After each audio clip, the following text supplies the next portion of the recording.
त्रेतायुग में अयोध्या नगरी का बहुत ही अद्भुत वैभव था। सरयू नदी के तट पर बसी यह नगरी मर्यादा, शांति और समृद्धि के लिए प्रसिद्ध थी। अयोध्या के राजा दशरथ इक्ष्वाकु वंश के अत्यंत पराक्रमी, धर्मप्रिय और प्रजावत्सल शासक थे।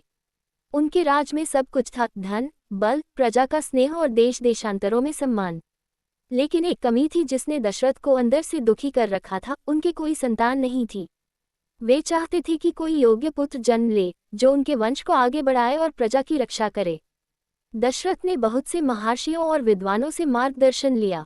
सभी ने कहा कि राजा को पुत्र प्राप्ति के लिए विशेष यज्ञ करना चाहिए। तब गुरु वशिष्ठ ने उन्हें पुत्र कामेष्टि यज्ञ का सुझाव दिया। वशिष्ठ जी ने कहा कि इस यज्ञ से देवताओं की कृपा प्राप्त होगी और अवश्य ही पुत्र पैदा होगा। पुत्र कामेष्टि यज्ञ का आयोजन। दशरथ ने तुरंत तैयारियां शुरू कर दी। ऋषि मुनियों को बुलाया गया। वेद मंत्रों की ध्वनि से पूरा अयोध्या नगरी पवित्र हो उठा। यज्ञ का संचालन महान ऋषि श्रृंगी ऋषि ने किया। दिन रात यज्ञ चलता रहा और वातावरण दिव्य बन गया। जब यज्ञ पूर्णता की ओर बढ़ रहा था, तभी एक अद्भुत घटना घटी। यज्ञ की अग्नि से तेजस्वी रूप वाला एक देवदूत प्रकट हुआ।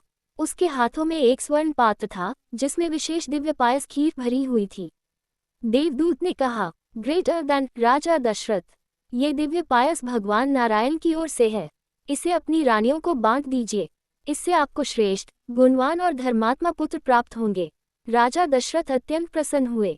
उन्होंने उस पायस को अपनी तीनों रानियों कौशल्या, कैकेयी और सुमित्रा को बराबर बांट दिया। सभी ने अत्यंत श्रद्धा से वो प्रसाद ग्रहण किया। देवताओं की प्रार्थना और विष्णु का अवतरण। उसी समय देवताओं ने भगवान विष्णु से विनती की थी कि वे पृथ्वी पर जन्म लेकर राक्षसों के आतंक से दुनिया को मुक्त करें, क्योंकि रावण ने अपने अत्याचारों से देवताओं और ऋषियों को कष्ट दे रखा था। रावण को वरदान था कि देवता, दानव और यक्ष उसे नहीं मार सकते, पर उसने यह वरदान लेते समय मनुष्यों को तुच्छ समझकर छोड़ दिया था। इसलिए विष्णु को मनुष्य रूप में जन्म लेना आवश्यक था। देवताओं की प्रार्थना सुनकर भगवान विष्णु ने प्रतिज्ञा की कि ग्रेटर देन, मैं राजा दशरथ के घर पुत्र रूप में जन्म लूंगा और धरती को अधर्म से मुक्त करूंगा। चैत्र माह की 9वीं दिव्य जन्म। समय बीतता गया। अयोध्या में आनंद का वातावरण था। ऋतुएं बदली और शुभ घड़ी आ पहुंची।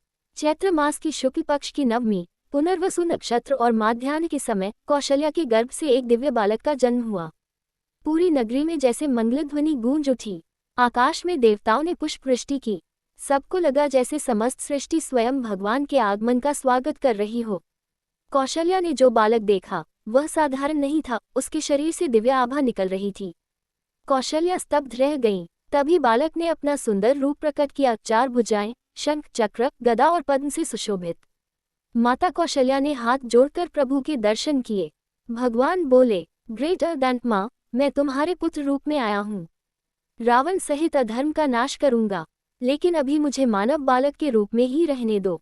इतना कहकर भगवान ने फिर बालक का रूप धारण कर लिया। कौशल्या ने बालक को गोद में लिया और आंसू बहाते हुए भगवान का धन्यवाद किया।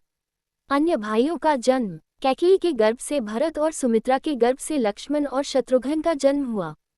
पूरी अयोध्या हर्ष और उत्सव में डूब गई। लोग कहने लगे, ग्रेटर देन, हमारे राजा के घर 4 रत्न आए हैं। ऐसा सौभाग्य बहुत कम राजाओं को मिलता है। नगर में उत्सव कई दिनों तक चलता रहा। जगह जगह नृत्य, संगीत, भोजना का आयोजन हुआ। नगरवासी मानते थे कि स्वयं परमात्मा उनके बीच आया है।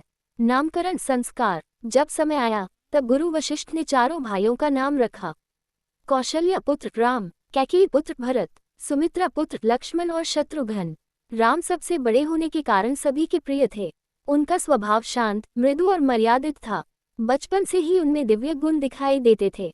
लक्ष्मण राम से अत्यंत प्रेम करते थे और हर समय उनकी सेवा व रक्षा में लगे रहते थे। राम के जन्म का महत्व। श्री राम केवल एक राजा के पुत्र नहीं थे, बल्कि वे स्वयं धर्म की स्थापना के लिए जन्मे विष्णु के अवतार थे। उनका जन्म ये संदेश देता है कि जब अधर्म बढ़ता है, तब भगवान स्वयं अवतार लेकर धरती को बचाते हैं। अच्छे कर्म और सत्य के मार्ग पर चलने वालों की सदा विजय होती है।